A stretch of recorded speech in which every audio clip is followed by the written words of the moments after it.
बाद हमने देखा है हाल ही में, I am sorry that I am saying this to you, कि वाइल्ड कार्ड एंट्रीज भी हो जाती हैं आखिरी मौके के ऊपर, कुछ खिलाड़ी आ भी जाते हैं और अनफॉर्चुनेट है कि रिजल्ट्स हम उस तरह से नहीं गार्नर कर पाते।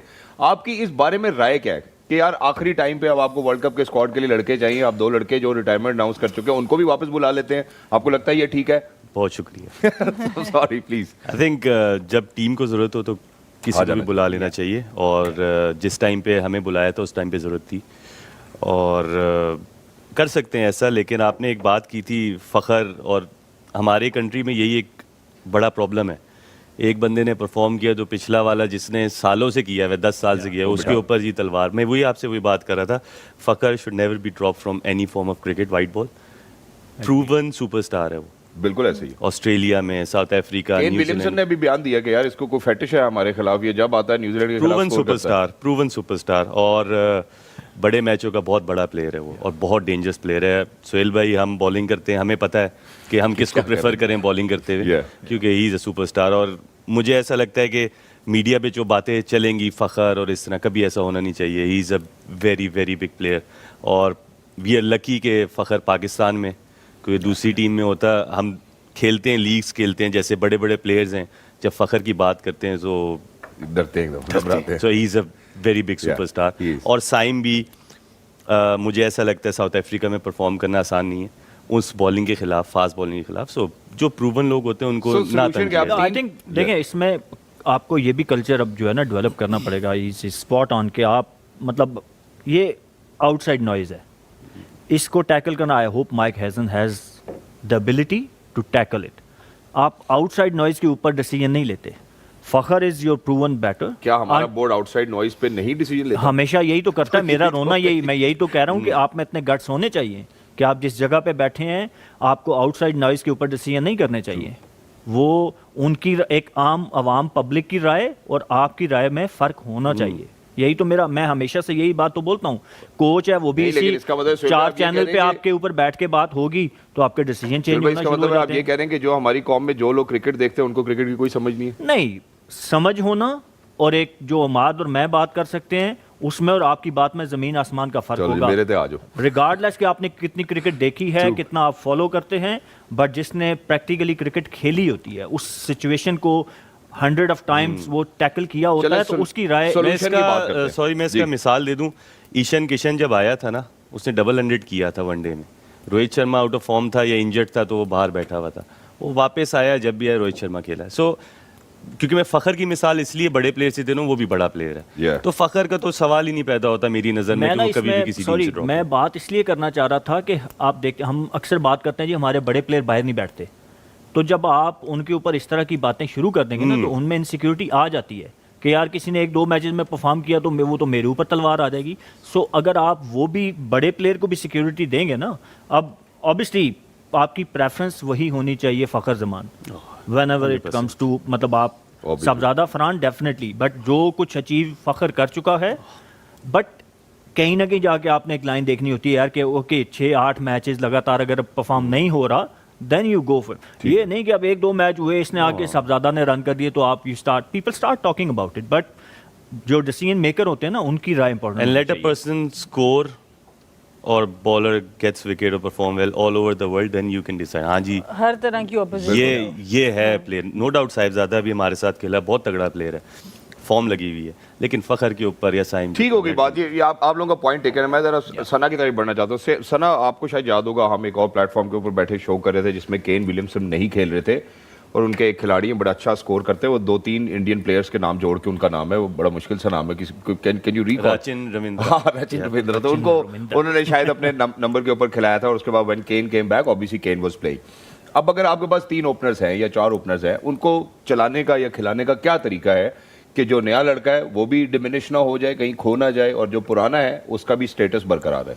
देखिए, जो मेरी समझ है वो यही है कि आप जब किसी भी प्लेयर की डेवलपमेंट के ऊपर काम करते हैं ना, तो आप जो नए आने वाले प्लेयर्स होते हैं उनको ऐसी जगह पर मौका देते हैं जहाँ कॉन्फिडेंस बिल्ड हो सके, और वहाँ पर उनकी स्किल को उनको एक्सपोज किया जाए या उनको एक्सपोजर दिया जाए जहाँ उनका सक्सेस का चांस ज़्यादा है। जब आप इंटरनेशनल लेवल पर 50 करते हैं, आपने किसी भी ऑपोजिशन के अगेंस्ट किए, वो कॉन्फिडेंस आपको मिलता है। तो साहबजादा का बांग्लादेश के अगेंस्ट खेलना बहुत अच्छा है, बट मैं बिल्कुल इत्तेफाक करती हूँ दोनों से कि आप एक सीरीज़ की बेस पे, एक मैच की बेस पे पिछली परफॉर्मेंसेस से बिल्कुल वो नहीं कर सकते कि जी अब आपको एक नया प्लेयर मिल गया। आप उनको रखें, आप उनको उन जगहों पर कराते रहें कि इन केस ऑफ इंजरी, मैं फिर बात कर रही हूँ उसी को रिपीट, कि in case of injury, in case of sickness, आपके पास एक प्लेयर ऐसा हो जिसको कॉन्फिडेंस आपने दिया। हम लोगों का प्रॉब्लम क्या होता है कि हम लोग अक्सर अपने जो स्पिनर्स हैं उनका डेब्यू ऑस्ट्रेलिया में करा रहे होते हैं, अपने बैटर्स का डेब्यू इंग्लैंड में करा रहे होते हैं, और फास्ट बॉलर का डेब्यू यूएई और पाकिस्तान में करा रहे होते हैं। तो आपको ये देखना है कि जब आपने एक प्लेयर को डेवलप करना है तो उसको फेवरेबल कंडीशंस, बेहतरीन ये तरीका है। और फिर कुछ एक्सेप्शंस ऐसे होते हैं जिनको कंडीशन से फ़र्क नहीं पड़ता, वो किसी भी जगह पर आप उनको खिला दें वो खेल जाते हैं, वो भी प्लेयर होते हैं, बट वो थोड़े डिफरेंट होते हैं। लेकिन जब हम प्लेयर डेवलपमेंट की बात करते हैं तो आप कंडीशंस को, ऑपोजिशन को नज़र में ज़रूर रखते हैं और साथ साथ आप कॉन्फिडेंस देते जाते हैं। सो आई थिंक ये सीरीज़ इस लिहाज से बहुत अच्छी थी, इसीलिए मैं बार बार कही थी कि अगर सीनियर प्लेयर्स को जो रेस्ट करवाया है या कुछ किया, अच्छी चीज़ है, ताकि एटलीस्ट आपको मौका तो खुला मिले। साहबजादा अगर खेलें तो एटलीस्ट 2 मैच तो खेलें ना 3 में से।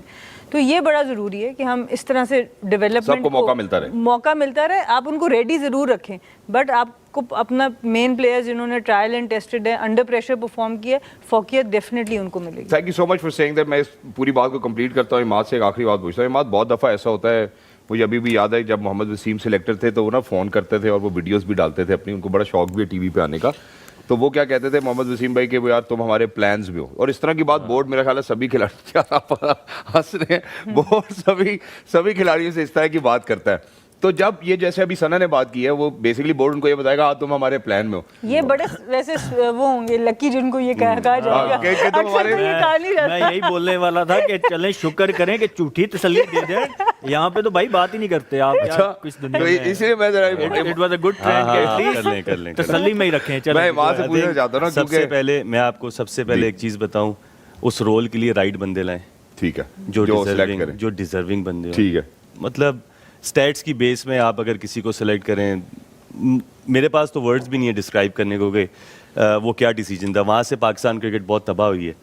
बहुत ज़्यादा ऐसे लड़के, मैं अपनी बात तो कर ही नहीं रहा, लेकिन बहुत ज़्यादा ऐसे लड़के हैं जो पाकिस्तान के लिए खेल सकते थे और अपनी अना में या अपनी चीज़ों में या बस जो भी आप उसको उनको इसलिए आए थे। नॉर्दर्न को उन्होंने जितवाया, फिर नॉर्दर्न को हमने जितवाया सर। मैं था कप्तान, हमने जितवाया था। फिर वो तो हम बाहर हुए, लेकिन नॉर्दर्न को मैं भी सी सोहेल भाई, हाँ वही बात कर रहा हूँ, हमने जितवाया है जी। तो मुझे पता है कि किस तरह लड़कों ने एफर्ट की, किस तरह जितवाया और किस तरह मैंने प्लेइंग 11 खिलाई थी, वो सोहेल भाई को भी बड़ी अच्छी तरह पता है। तो बताए ना फिर एक्चुअली यहाँ पे जब उस टाइम पे बात ये थी कि हर सीनियर को निकाल दो।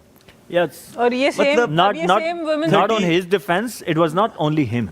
लेकिन वो ऊपर से कोचेस वगैरह सारे था कि बस 30 साल से ऊपर वालों को तो बस मैं बताता हूँ। सोहेल भाई यही चीज अभी वुमेन्स क्रिकेट में भी हो रही है, सेम कोच। अब सबकी बारी आएगी। जो आपके कोचेस से लेके नीचे तक, इवन जब डोमेस्टिक हो भी रहा था तो मुझे अच्छी तरह याद है जो हमारे ही कोच थे, उन्होंने कहा ये नया बॉल करेगा, ये इस तरह करेगा, ये वो करेगा।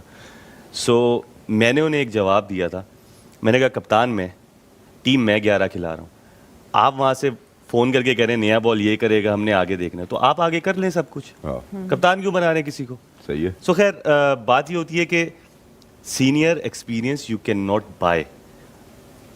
एक्सपीरियंस का मतलब ये होता है कि वो उस जगह से 10 दफ़ा गुजरा है, तो उसको वो चीज़ हार के जीत के याद रहती है कि मुझे इस सिचुएशन से कैसे निकलना है। ये फ़र्क एक्सपीरियंस और यंगस्टर में होता है, तो वो आप बाय नहीं कर सकते। और वहाँ पे उस टाइम पे था जी वो चल नहीं सकता, वो भाग नहीं सकता, वो ये नहीं कर सकता, और वो दुनिया की हर जगह जाके खेल रहा है। आप सोहेल भाई हैं, सोहेल भाई दुनिया की हर लीग खेल रहे हैं, बिल्कुल बेस्ट पिक हैं, टॉप पिक हैं और परफॉर्मर हैं, वो नहीं खेल सकता। तो मेरे इसमें काफ़ी झगड़े हुए और उनको डिस्कस करना भी अभी फजूल ही बात है, क्योंकि क्रिकेट तो तबाह तो हो गई थी। अब अल्हम्दुलिल्लाह ऐसे लोग आ गए हैं जो अच्छा कर रहे हैं, और सलमान और माइक हसन बना था ना उसी इवेंट में मैं। तो सलमान और माइक हसन ऐसा नहीं करेंगे। सही की तो सीनियर की रिस्पेक्ट होनी चाहिए हर इंसान की, क्योंकि उसने बहुत मेहनत करके पाकिस्तान को बहुत ज़्यादा सर्विसेज दी होती हैं, और इस तरह नहीं करना चाहिए कि आके अपनी अना के माइंड सेट ने ना पाकिस्तान क्रिकेट को तबाह किया है। ये जो 30 से above, सिर्फ पाकिस्तान टीम की बात नहीं कर रहा, डोमेस्टिक क्रिकेट में भी आपने अपनी डोमेस्टिक क्रिकेट की वो क्रीम जो कि हेल्प करती थी डेवलप योर यंगस्टर्स जिन्होंने आगे पाकिस्तान खेलना था, जी जैसे हम डेवलप हुए। जो मेरे साथ उस टाइम पे 30-32 साल वाले थे ना, वो शायद खुद नहीं खेले, but they help me to become a good cricketer.